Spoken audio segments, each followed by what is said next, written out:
বন্যার পানিতে সবকিছু তলিয়ে যাওয়ায় খোলা আকাশের নিচে বেড়িবাঁধের উপর আশ্রয় নিয়েছেন বানভাসী মানুষ।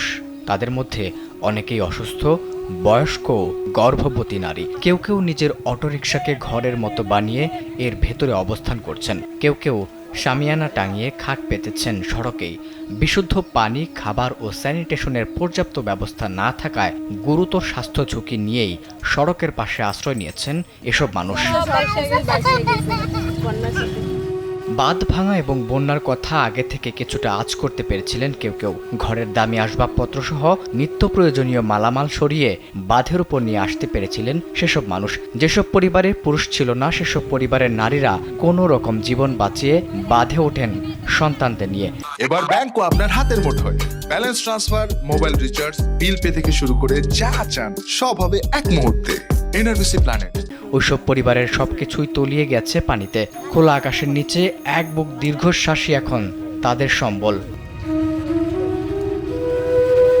খোলা আকাশের নিচে আশ্রয় নিলেও এসব মানুষের কাছে পৌঁছায়নি কোনো ত্রাণ সহায়তা।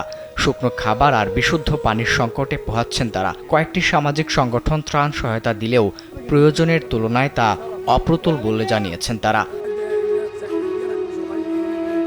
সেখানে অবস্থান করা মানুষজন কল্পনাও করতে পারেননি এত দুর্বিষহ দিন তাদের আসবে। মাঝরাতে বাঁধ ভাঙা নিয়ে হইচই পড়ে। তখন সামনে যা পাওয়া গেছে তা নিয়ে ছুটেছেন বাঁধের দিকে। তাদের ঘর বাড়ি সব তলিয়ে গেছে। দুর্গত এসব মানুষের অভিযোগ, বান আসার খবর আগে জানালে স্থানীয়রা তাদের প্রয়োজনীয় মালপত্র ও ছেলে মেয়েদের নিয়ে দূরে চলে যেতে পারতেন। এখন এমন এক বিপদে তারা পড়েছেন যেখানে কোনো কুলি আর রক্ষা হচ্ছে না।